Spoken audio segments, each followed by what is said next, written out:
BJP के लोग कहते हैं एमएसपी नहीं मिलेगी। मैं आपको यहां कह रहा हूं, जैसे ही दिल्ली में कांग्रेस पार्टी की सरकार आएगी, हमने मैनिफेस्टो में लिख दिया है लीगल एमएसपी हिंदुस्तान के किसानों को हम दे देंगे। कि देश में बीजेपी और आरएसएस नफरत, हिंसा और डर फैला रहे हैं कि विपक्ष की बात मीडिया में तो आती नहीं है। पाकिस्तान और बांग्लादेश से दुगनी बेरोजगारी हिंदुस्तान में है और किसी भी प्रदेश में आप चले जाइए, आपको हिंदुस्तान के युवा सड़क पे भटकते दिखेंगे, बेरोजगार मिलेंगे। नरेंद्र मोदी जी ने 16 लाख करोड़ रुपया हिंदुस्तान के 10-15 उद्योगपतियों का माफ किया है, किसानों का 1 रुपया माफ नहीं किया है।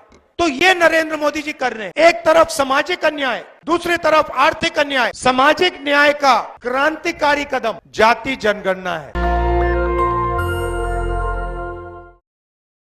हजारों लोग हमारे साथ चले। क्यों चले? क्योंकि देश में बीजेपी और आरएसएस नफरत, हिंसा और डर फैला रहे हैं। आप जानते हो कि विपक्ष की बात मीडिया में तो आती नहीं है। नहीं आती ना? आती है? नहीं आती। तो हमने सोचा सीधा जनता के बीच में जाकर अपनी बात रखें, और इसीलिए आजादी के बाद शायद कोई 4000 किलोमीटर की यात्रा किसी पार्टी ने करी, और उस यात्रा का बहुत फायदा हुआ, क्योंकि देश में जो दो विचारधाराओं की लड़ाई है, नफरत और मोहब्बत के बीच में जो लड़ाई हो रही है, और हिंसा के बीच में जो लड़ाई हो रही है, वो लोगों को बिल्कुल साफ दिखाई दे गई। एक तरफ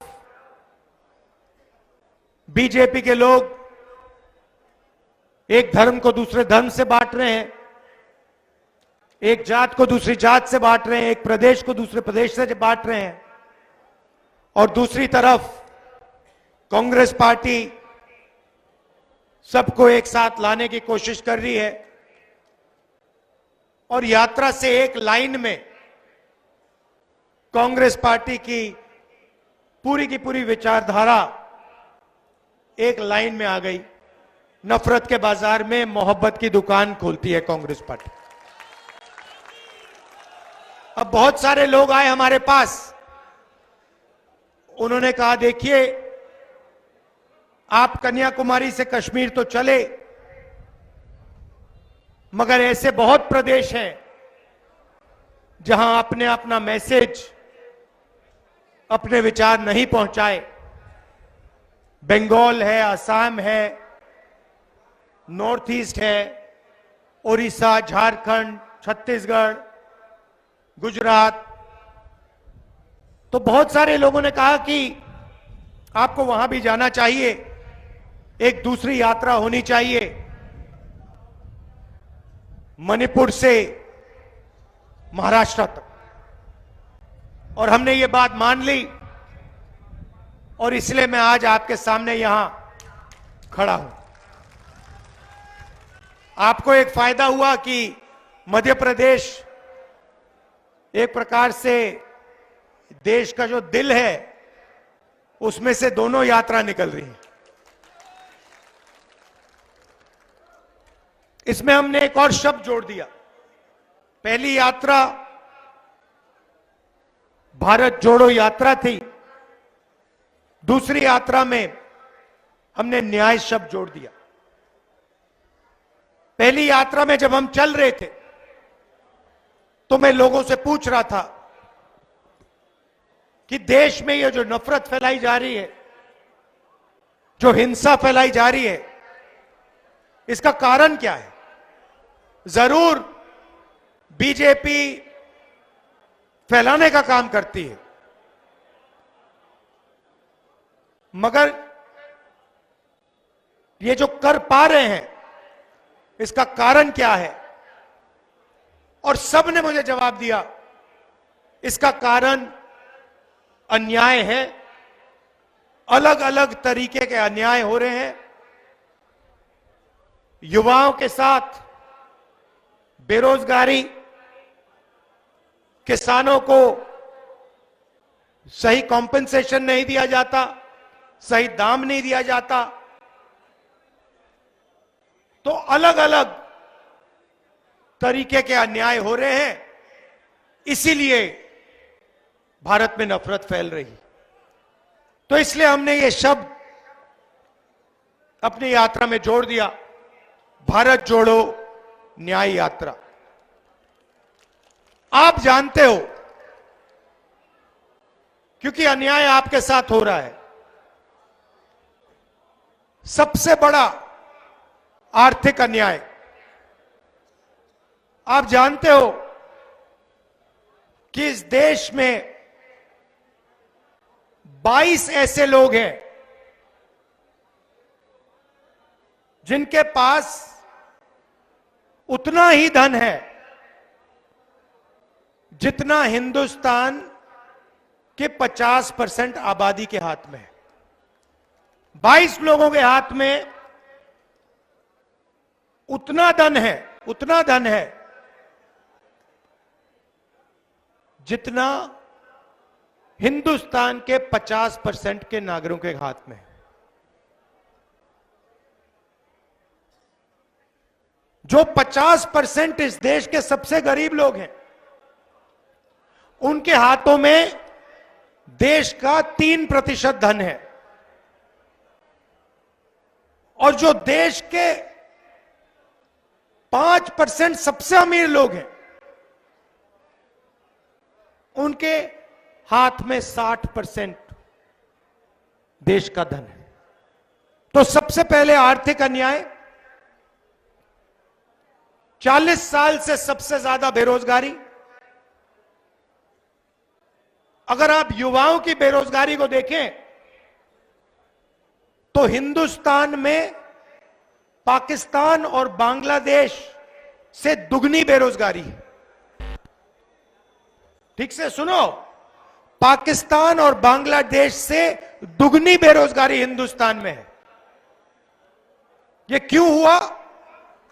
क्योंकि नरेंद्र मोदी जी ने नोटबंदी की, जीएसटी लागू की, और जो छोटे व्यापारी हैं, जो छोटे कारखाने चलाते हैं, स्मॉल और मीडियम बिजनेस चलाते हैं, जो इस देश को रोजगार देते हैं, वो एक के बाद एक बंद हो गए। और अगर आज हिंदुस्तान की अर्थव्यवस्था को आप देखें तो हर सेक्टर में 5-6 कंपनियों की मोनोपोली है। अदानी जी को देखिए, देश के एयरपोर्ट,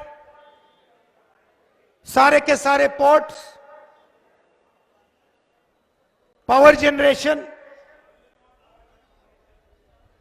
हिमाचल में अगर आप सेब की बात करो, वो पूरी की पूरी मार्केट उनके हाथ में। तो बड़े बड़े उद्योगपतियों को, 3-4 को, हिंदुस्तान का पूरा धन पकड़ा दिया। नतीजा क्या हुआ कि जो लोग देश को रोजगार देते हैं, स्मॉल एंड मीडियम इंडस्ट्री वाले लोग, वो सब बंद हो गए और देश के युवाओं को रोजगार नहीं मिल सकता। और किसी भी प्रदेश में आप चले जाइए, आपको हिंदुस्तान के युवा सड़क पे भटकते दिखेंगे, बेरोजगार मिलेंगे। तो ये हुआ आर्थिक अन्याय। इसमें आप किसानों को भी जोड़ दीजिए। नरेंद्र मोदी जी ने 16 लाख करोड़ रुपया हिंदुस्तान के 10-15 उद्योगपतियों का माफ किया है। किसानों का 1 रुपया माफ नहीं किया है। आज तक 10 साल में किसानों का 1 रुपया माफ नहीं किया।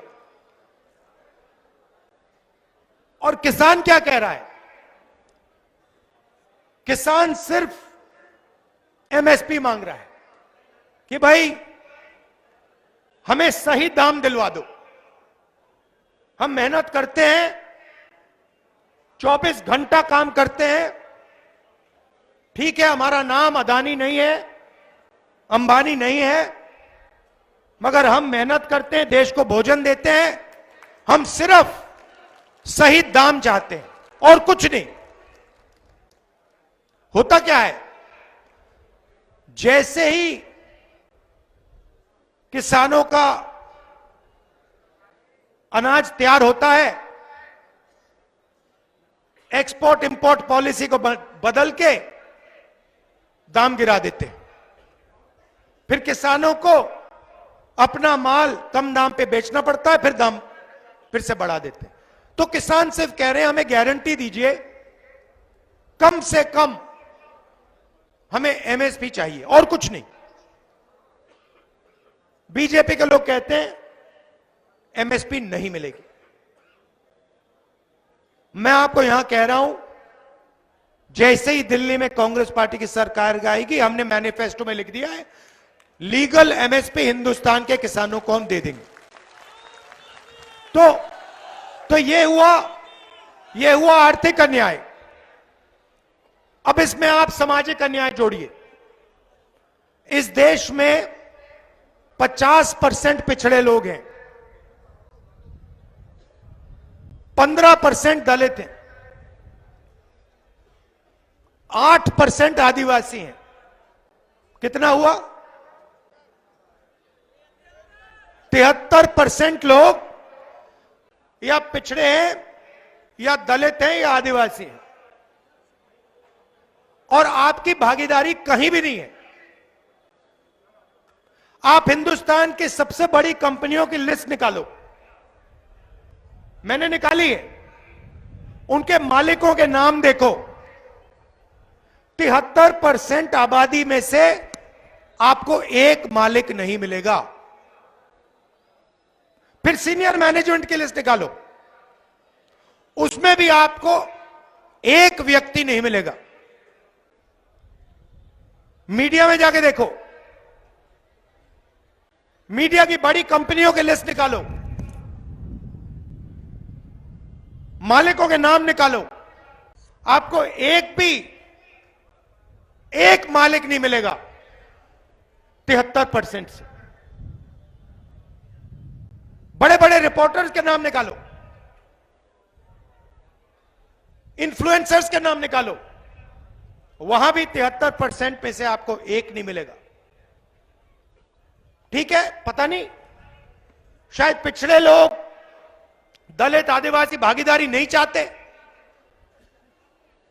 बड़ी बड़ी कंपनियों के मालिक नहीं बनना चाहते, मीडिया में भागीदारी नहीं चाहते।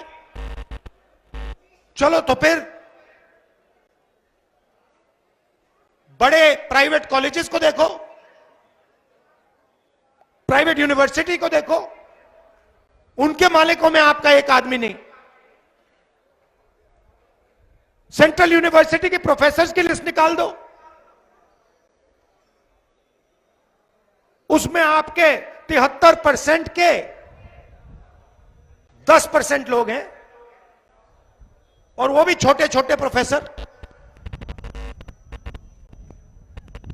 ब्यूरोक्रेसी में देखो, हिंदुस्तान की सरकार को 90 लोग चलाते हैं, आईएएस अफसर हैं, हिंदुस्तान के पूरे बजट को बांटते हैं। उनकी लिस्ट निकालो, 90 में से 3 पिछड़े वर्ग के हैं, 1 आदिवासी है, 3 दलित हैं। और जब बजट को बांटने का काम आता है तो उनको कोने में बैठा दिया जाता है, कोने में बैठा दिया जाता है। कहा जाता है देखो तुम लोग ज्यादा बकवास मत करो, इधर बैठो। 73% को कोने में बैठा दिया जाता है, छोटी छोटी मिनिस्ट्री दी जाती है। देश का 6% बजट, 6% बजट का निर्णय आप लोग लेते हो। तो प्राइवेट कंपनियों में 73% नहीं है, मीडिया में 73% नहीं है, शिक्षा में 73% नहीं है, स्वास्थ्य में 73% नहीं है, तो आप हो कहां? मैं बताता हूं आपको। मनरेगा की लिस्ट निकालो, मजदूरों की लिस्ट निकालो, उसमें आपके नाम दिख जाएंगे। जितने देखने देख लो। कॉन्ट्रैक्ट लेबर की लिस्ट निकालो, उसमें आपके नाम दिख जाएंगे। सफाई कर्मचारियों के नाम निकालो, उसमें आपके नाम दिख जाएंगे। तो ये नरेंद्र मोदी जी कर रहे हैं। एक तरफ सामाजिक अन्याय, दूसरी तरफ आर्थिक अन्याय। किसानों को कुछ नहीं देते,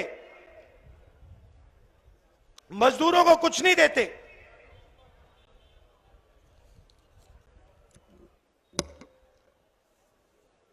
और पूरा का पूरा फायदा 10-15 बड़े बड़े उद्योगपतियों को देते हैं। इसीलिए हमने यात्रा में न्याय शब्द जोड़ दिया, क्योंकि हम चाहते हैं कि इस देश में ये जो अन्याय फैल रहा है ये खत्म हो और गरीब लोगों को, कमजोर लोगों को न्याय मिलना शुरू हो। सामाजिक न्याय का क्रांतिकारी कदम जाति जनगणना है। ठीक है, जिस दिन ये हो गया, उस दिन 73% को इस देश में भागीदारी मिलनी शुरू हो जाएगी। वो पहला कदम है, क्योंकि आप लोगों को अपनी शक्ति पता लग जाएगी। आपको पता लग जाएगा कि भाई हम 73% हैं और हमें कुछ मिल नहीं रहा है इस देश में। जाति जनगणना 2 स्टेप्स का होगा। 2 सवाल के जवाब उससे मिलेगा। पहला, पिछड़ों की कितनी आबादी, दलितों की कितनी, आदिवासियों की कितनी, और दूसरा, इस देश में जो धन है वो धन कैसे बटा है। आदिवासियों के हाथ में कितना है, दलितों के हाथ में कितना है, पिछड़ों के हाथ में कितना है, और ये जो सारी की सारी संस्थाएं हैं इसमें कौन से वर्ग के कितने लोग हैं, ये आपको आपकी आंखों के सामने आ जाएगा और आपको पता लग जाएगा कि आपके साथ कितनी बेईमानी की जा रही है और आपको कितना गुमराया जा रहा है। अंत में मैं अग्निवीर की बात करना चाहता हूं। पहले क्या होता था, इस देश में एक तरीके के शहीद होते थे। सेना में, वायुसेना में, नेवी में अगर कोई शहीद होता था तो उसे शहीद का दर्जा दिया जाता था। अगर कोई अपनी जान देने के लिए सेना में जाता था तो देश उसकी रक्षा करता था। उसको पेंशन मिलती थी, रिटायरमेंट के बाद उसको कैंटीन मिलती थी, गांव में उसका आदर होता था। आप लोग जानते हो, आपके गांव में एक सर्विसमैन जो होते हैं, पूरा समाज उनकी आदर करता है, उनकी रिस्पेक्ट करता है। अब अग्निवीर योजना में दो तरीके के शहीद बनने जा रहे हैं। शहीद दोनों होंगे, मगर अगर शहीद अग्निवीर है तो इसे शहीद का दर्जा नहीं मिलेगा, उसे पेंशन नहीं मिलेगी और उसे कहा जाएगा देखो भैया आपने देश को अपनी जान दे दी, मगर देश आपकी इज्जत नहीं करेगा। देश सिर्फ 4 में से 1 जवान की इज्जत करेगा, जो बाकी 3 अग्निवीर होंगे उनको निकाल दिया जाए। 4 में से 3 लोग वापस आएंगे, उन्हें ना पेंशन मिलेगी, ना कैंटीन मिलेगी, ना उनको गांव में कोई रिस्पेक्ट मिलेगी। और ये अग्निवीर योजना हो क्यों रही है? क्योंकि सरकार चाहती है कि डिफेंस का जो बजट है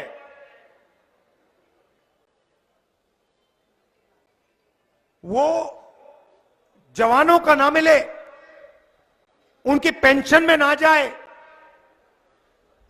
उनकी ट्रेनिंग में ना जाए,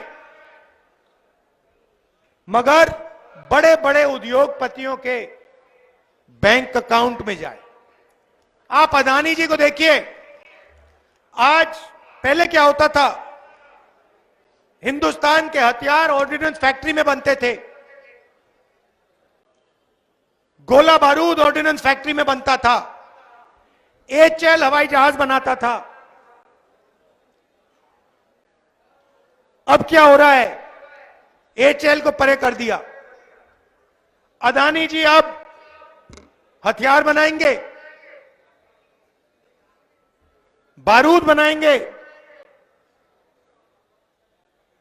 गोलियां बनाएंगे, ड्रोन बनाएंगे, हवाई जहाज बनाएंगे।